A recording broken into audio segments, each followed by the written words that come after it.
Assalamualaikum warahmatullahi wabarakatuh. Bagaimana kabarnya anak-anak? Alhamdulillah. Kali ini kita mulai belajar kimia. Perkenalkan dulu, nama saya Bu Masruhin yang mengajar kimia di kelas kalian. Sebelum pelajaran kita mulai, marilah kita awali dengan pembacaan Ummul Quran agar apa yang kita pelajari nanti bermanfaat bagi semuanya. Al-Fatihah. Baik anak-anak, kita mulai. Jadi pelajaran kita adalah kimia. Pembahasan pertama adalah perubahan materi dan pemisahan campuran. Nah, sebelumnya kita pelajari apa itu materi. Nah, materi adalah semua yang mempunyai massa dan menempati ruangan.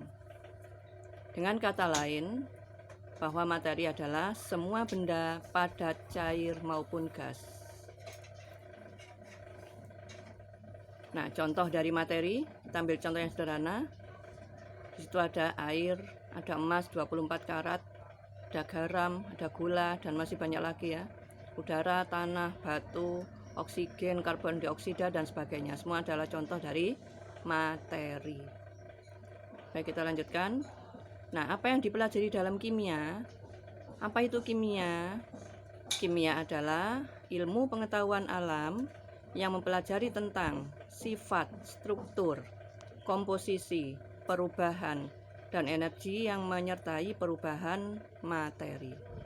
Baik, kita bahas satu persatu apa yang dipelajari dalam kimia. Yang pertama yaitu sifat materi. Nah, sifat materi yang pertama adalah sifat fisis dan sifat kimia. Kita ambil contoh di sini. Contohnya adalah besi. Besi adalah contoh materi. Apa sifat dari besi?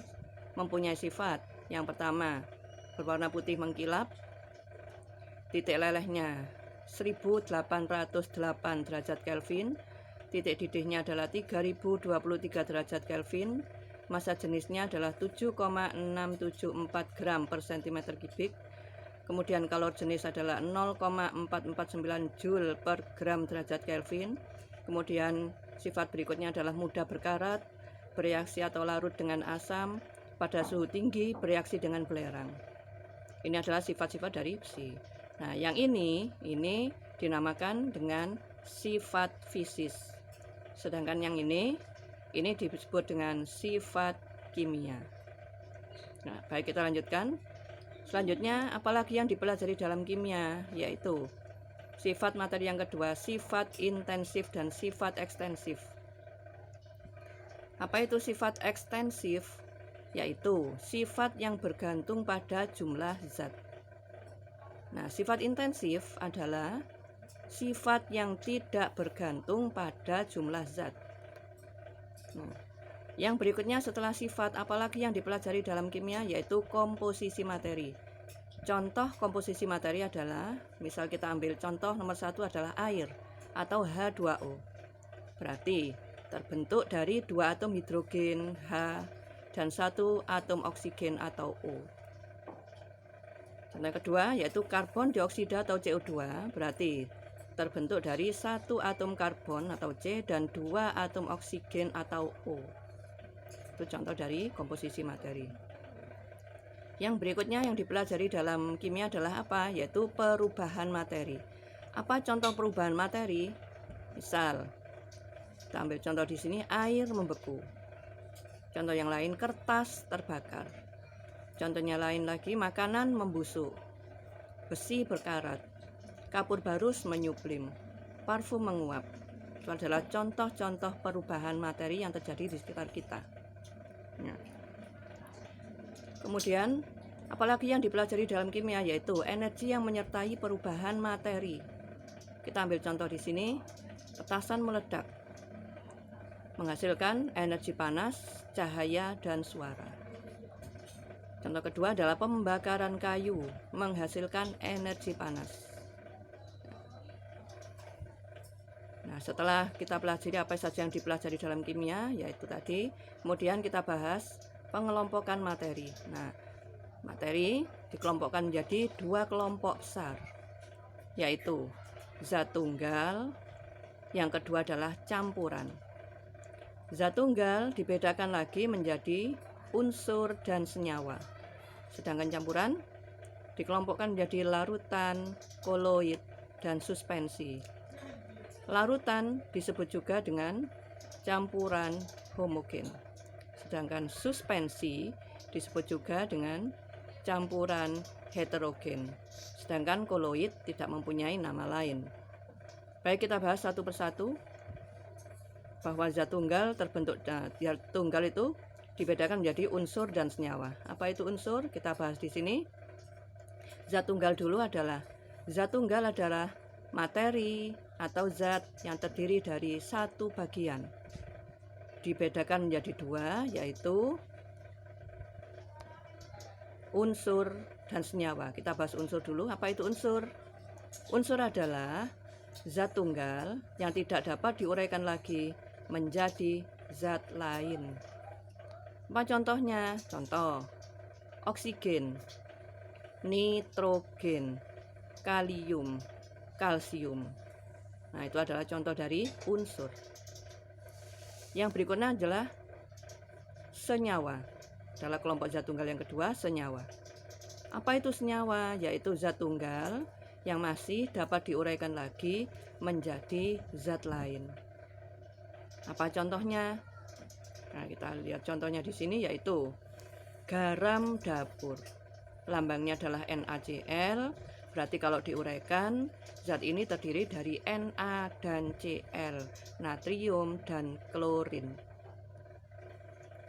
Gula, contoh kedua, C6H12O6.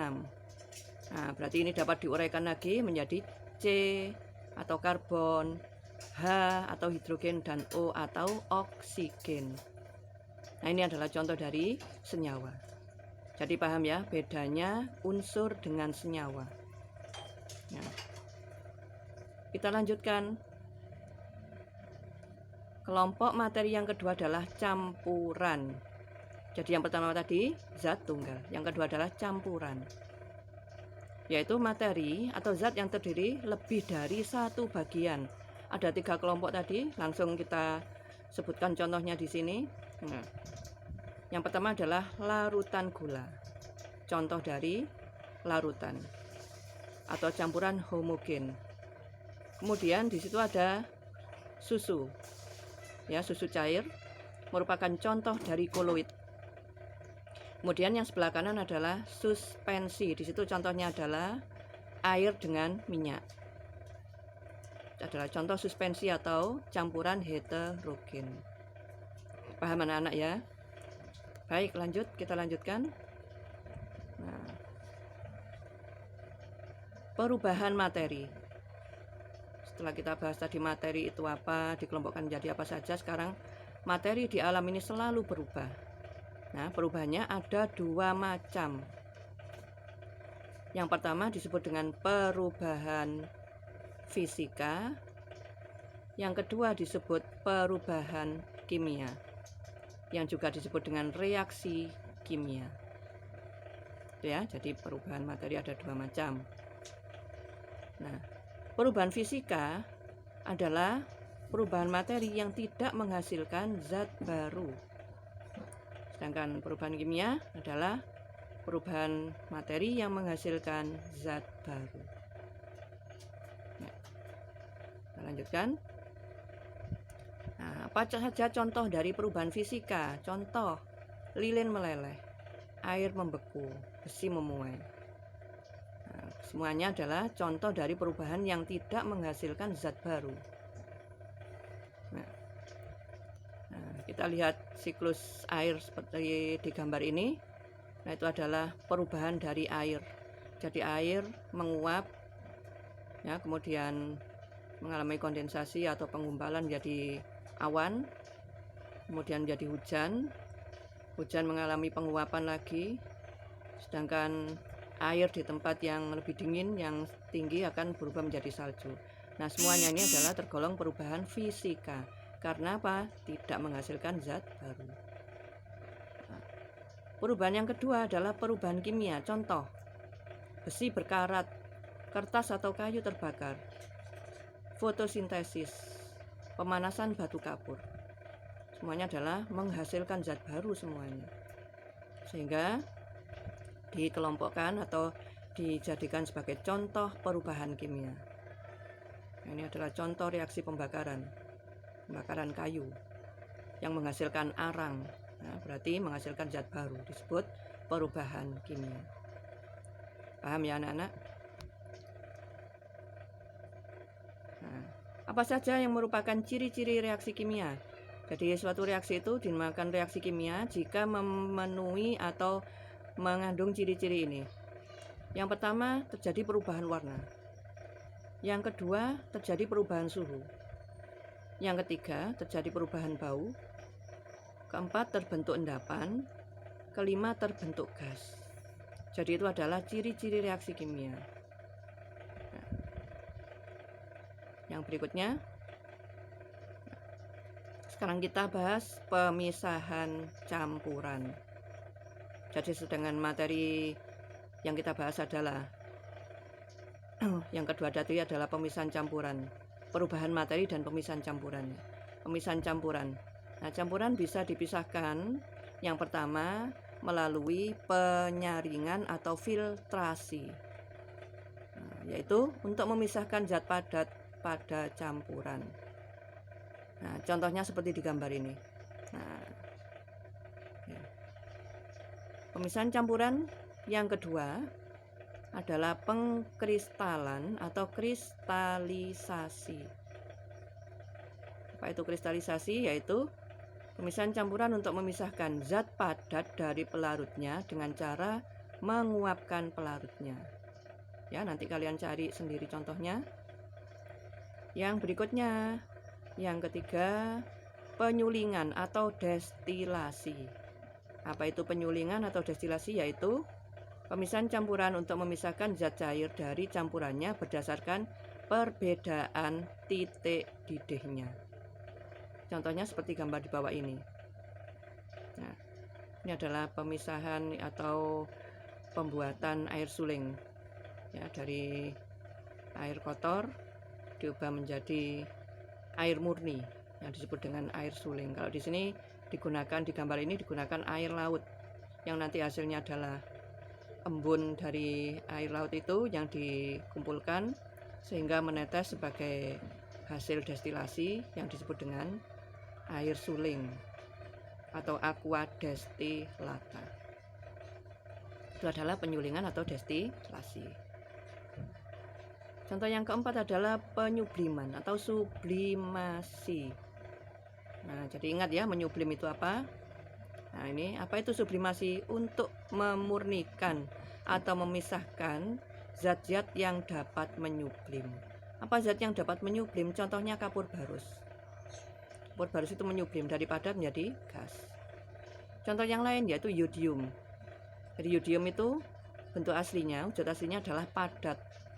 Ya, padat seperti batu dan mudah sekali menyublim seperti halnya kapur barus. Nah, ini contoh benda-benda yang bisa menyublim. Kita lihatkan yang keempat, pemisahan yang berikutnya adalah kromatografi, yaitu untuk memisahkan campuran berdasarkan perbedaan daya serap zat. Nah, ini prakteknya menggunakan kertas yang dinamakan dengan kertas saring. Nah, seperti ini gambarnya. Baiklah anak-anak, sekian dari saya. Saya ucapkan terima kasih. Semoga bermanfaat bagi semua. Nanti kalau ada yang belum paham, silakan bertanya. Boleh bertanya di kelas maupun tanya melalui WA. Terima kasih, semoga bermanfaat. Assalamualaikum warahmatullahi wabarakatuh.